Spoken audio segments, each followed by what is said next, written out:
Hello everyone, welcome back my YouTube channel शायद medical chat.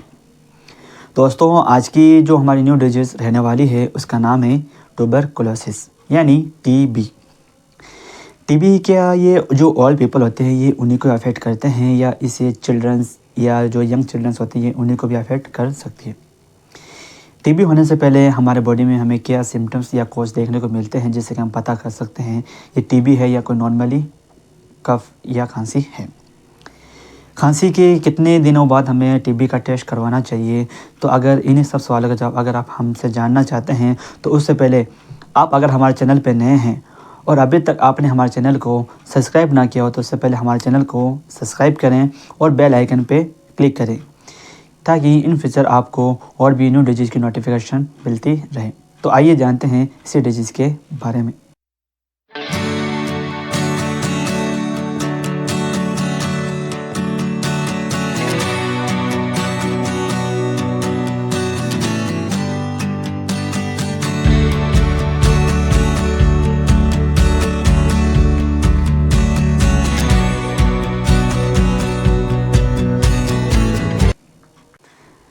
Tuberculosis यानी TB या क्षय रोग। दोस्तों, हम देख सकते हैं कि कुछ टाइम पहले इस डिजीज़ की कोई भी मेडिकेशन हमें या कोई ट्रीटमेंट हमें देखने को नहीं मिलता, बट हमारे कुछ डॉक्टर और जो हमारे रिसर्चर्स हैं, जो हमारे साइंटिस्ट, इन्होंने इस पर रिसर्च की और हमें इसकी मेडिकेशन अवेलेबल करवाई। Tuberculosis is an illness caused by bacterial infection.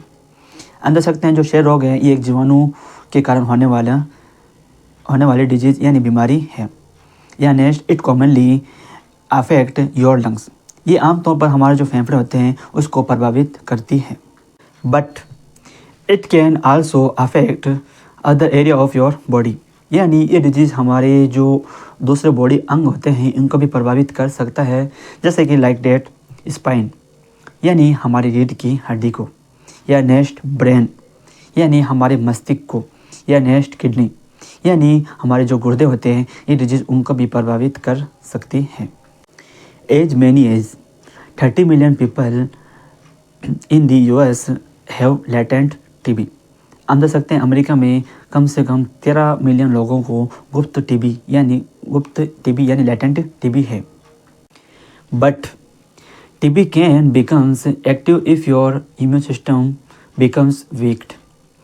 लेकिन यदि आपकी रोग प्रतिरोधक क्षमता अगर कमज़ोर है तो ये टीबी आपके लिए सक्रिय यानी घातक हो सकती है। ए वीक इम्यून सिस्टम में not able to stop the bacteria from growing.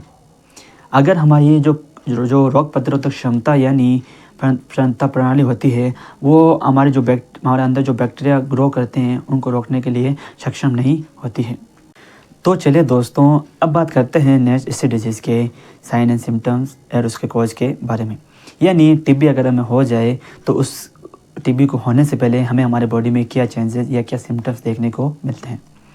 इसका जो पहला सिम्टम्स हमें देखने को मिला वो है बैड कफ यानी बुरी खांसी लास्टिंग लॉन्गर देन 2 वीक्स यानी 2 हफ्ते से अधिक चलने वाली खांसी। अगर हमें खांसी चलती है 2 वीक्स से ज़्यादा तो हमें टीबी होने के ज़्यादा चांस होते हैं। या नेक्स्ट, चेस्ट पेन यानी हमारे सीने में दर्द का महसूस होना। या नेक्स्ट, कफ इन ब्लड यानी खांसी के साथ हमें खून का आना। और स्पुटम यानी मुकस यानी हमारे बलगम का आना। या नेक्स्ट, फीवर यानी बुखार का आना। या वेट लॉस यानी लगातार हमारे वज़न का घटना। या नेक्स्ट, नाइट स्वेट्स यानी रात को सोते वक्त हमें पसीना आना। या नेक्स्ट हम बात कर सकते हैं वो है फैटिग और वीकनेस यानी थकान का महसूस होना। या नेक्स्ट, कमज़ोरी हमें महसूस होती है। तो दोस्तों, ये 23 डिजीज़ के साइन एंड सिम्टम्स, अगर इस तरह के सिम्टम्स हमें हमारे बॉडी में देखने को मिलते हैं तो हमें तुरंत ही हमारे डॉक्टर के पास जाना चाहिए। तो चलिए दोस्तों, अब बात करते हैं नेक्स्ट इसी डिजीज़ के डायग्नोसिस और इसके टेस्ट के बारे में। इसमें जो पहला टेस्ट हमें करवाना होता है वह स्पुटम और लंग्स फ्लूइड टेस्ट।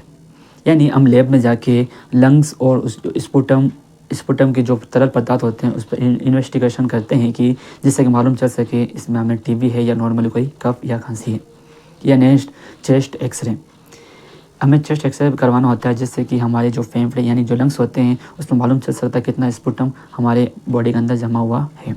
या next CT scan. CT scan हम पेशेंट में तब प्रोवाइड करवाते हैं कि जिससे कि हमें मालूम चल सकता है कि हमारे जो लंग्स कितना टीबी की वजह से डैमेज हो चुका है, या उसके अंदर कितना फ्लूइड यानी स्पुटम वगैरह जमा हुआ है।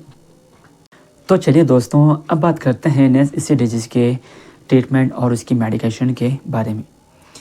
यानी टीबी होने के साथ हम उस पेशेंट को कौन सी मेडिकेशन सजेस्ट करते हैं या उस पेशेंट को प्रोवाइड करवाते हैं।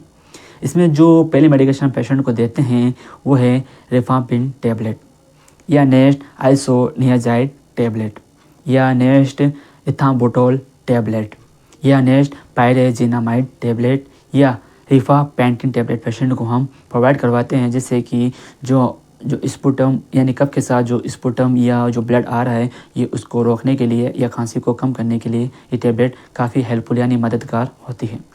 तो चलिए दोस्तों, अब बात करते हैं नेक्स्ट इसी डिजीज़ के प्रिकॉशन और उसके बचाव के बारे में। यानी टीबी डिजीज़ अगर हमें हो जाए तो हम उसका होने के बाद हम उसका किस तरह से प्रिकॉशन यानी बचाव रख सकते हैं, जिससे कि इस डिजीज़ से हम बच जाए। इसका जो पहला प्रिकॉशन हमें रखना होता है वो है wash your hand थ्रूली and often, यानी अपने हाथ को अच्छी तरह धोएं और बार बार धोते रहें।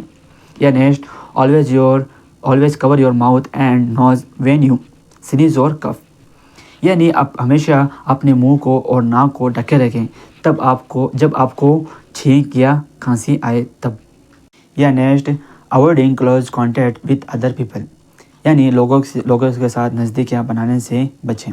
या नेक्स्ट हेल्दी डाइट, यानी ऐसी डाइट लें जो आपकी इम्यून सिस्टम को बूस्ट यानी उसको बढ़ाए, जिससे कि हम टीबी की वजह से हमारे जो अंदर बैक्टीरिया इन्फेक्शन हमें हो रखा हो तो वो उसको किलिया ख़त्म कर सकती है।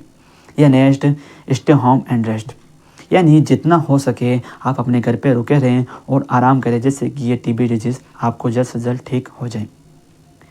तो दोस्तों, ये थी टीबी यानी ट्यूबरकुलोसिस डिजीज़।